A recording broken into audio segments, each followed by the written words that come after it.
इस वीडियो में हम समझेंगे वेव फ्रंट और हाइगन्स प्रिंसिपल। Wave front. मान लीजिए कि एक पॉइंट लाइट सोर्स से number of light wave emit हो रही है। इन सभी लाइट वेव की स्पीड सेम है और ये लाइट वेव होमोजीनियस मीडियम में ट्रेवल कर रही है।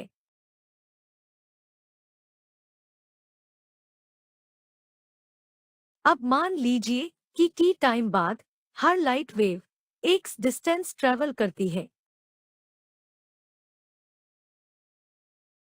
एक्स डिस्टेंस ट्रेवल करने के बाद हर लाइट वेव मीडियम की किसी पॉइंट को टच करती है। इस पॉइंट को हम लोकस भी कहते हैं। इन हर एक पॉइंट पे मीडियम के पार्टिकल्स होते हैं जो सेम फेज में वाइब्रेट करते हैं। कहने का मतलब ये है कि पर्टिकुलर टाइम पे इन पॉइंट्स को टच करने वाली लाइट वेव का फेज सेम होता है। इसे हम ऐसे समझ सकते हैं कि सेम स्पीड से ट्रेवल करने वाली सभी वेव का लोअर और हायर एम्पलीट्यूड सेम होता है। एनिमेशन में हम देखते हैं कि पॉइंट लाइट सोर्स से हर डायरेक्शन में लाइट वेव एमिट हो रही है और एक पर्टिकुलर टाइम के बाद मीडियम की हर एक पॉइंट को टच करती है, जिससे एक 3D स्फेरिकल प्लेन बनता है और इसी प्लेन को हम वेव फ्रंट कहते हैं।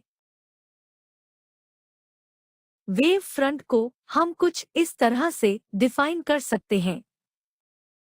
A wave front is defined as the continuous locus of all the particles of a medium which are vibrating in the same phase. Light source के basis पे वेव फ्रंट तीन type के होते हैं: spherical wave front, cylindrical wave front और plane wave front. अगर light source एक point source हो तब जो वेव फ्रंट बनता है उसे स्फेरिकल वेव फ्रंट कहते हैं।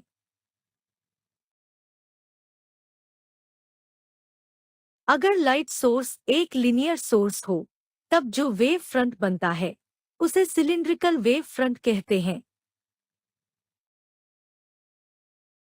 अगर पॉइंट लाइट सोर्स या लीनियर लाइट सोर्स बहुत लार्ज डिस्टेंस पे हो तब जो स्फेरिकल या सिलिंड्रिकल वेव फ्रंट बनता है वो प्लेन वेव फ्रंट जैसा अपीयर होता है, उसे प्लेन वेव फ्रंट कहते हैं।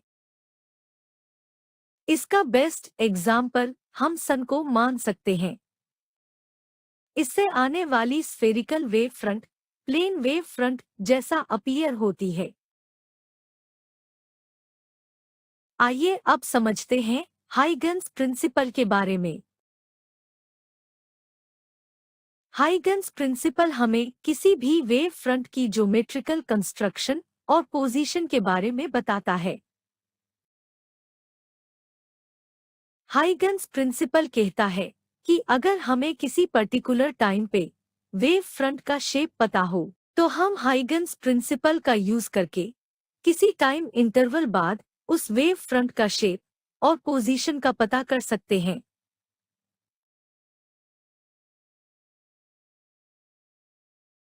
हाइगन्स प्रिंसिपल को समझाने के लिए हाइगन्स ने दो स्टेटमेंट दी है जिन्हें हम एनिमेशन की मदद से समझेंगे।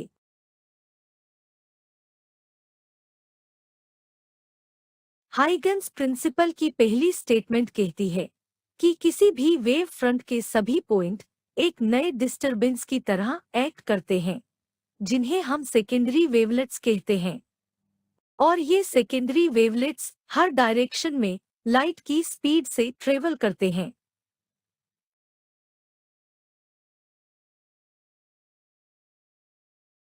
हाइगन्स प्रिंसिपल की सेकेंड स्टेटमेंट कहती है कि सेकेंडरी वेवलेट्स को टेंजेंशियली टच करने वाली सरफेस एक नया वेव फ्रंट बनाती है जिसे हम सेकेंडरी वेव फ्रंट कहते हैं। आइए इसे हम डिटेल में समझते हैं।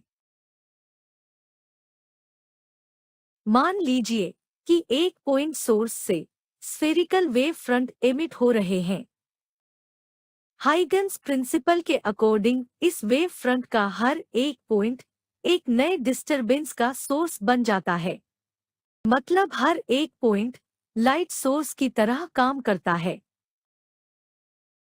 अब इन हर एक पॉइंट से स्फेरिकल वेव बनते हैं जो हर डायरेक्शन में लाइट की स्पीड से ट्रैवल करते हैं और इन वेव्स को हम वेवलेट्स कहते हैं। अब मान लेते हैं कि initially time t equal to 0 पे इन स्फेरिकल वेव्स का रेडियस 0 है। क्योंकि सभी वेव की स्पीड सेम है, इसलिए एक सर्टेन टाइम इंटरवल बाद जो रेडियस होगा वो स्पीड मल्टीप्लाई टाइम होगा। यानी कि अब हमें हर एक वेव के रेडियस की वैल्यू पता है। अब अगर हम इन सभी स्फेरिकल वेव के सरफेस से एक टेंजेंट ड्रॉ करें तो हमें एक नए वेव फ्रंट की पोजीशन मिलती है और इस नए वेव फ्रंट को सेकेंडरी वेव फ्रंट कहते हैं। और इस तरह हाइगन्स प्रिंसिपल का यूज करके हम किसी भी वेव फ्रंट की पोजीशन और शेप का पता लगा सकते हैं। Thanks for watching. अगर आपको हमारा यह वीडियो अच्छा लगा तो चैनल को सब्सक्राइब करें और वीडियो को लाइक करें। तो मिलते हैं नेक्स्ट वीडियो में।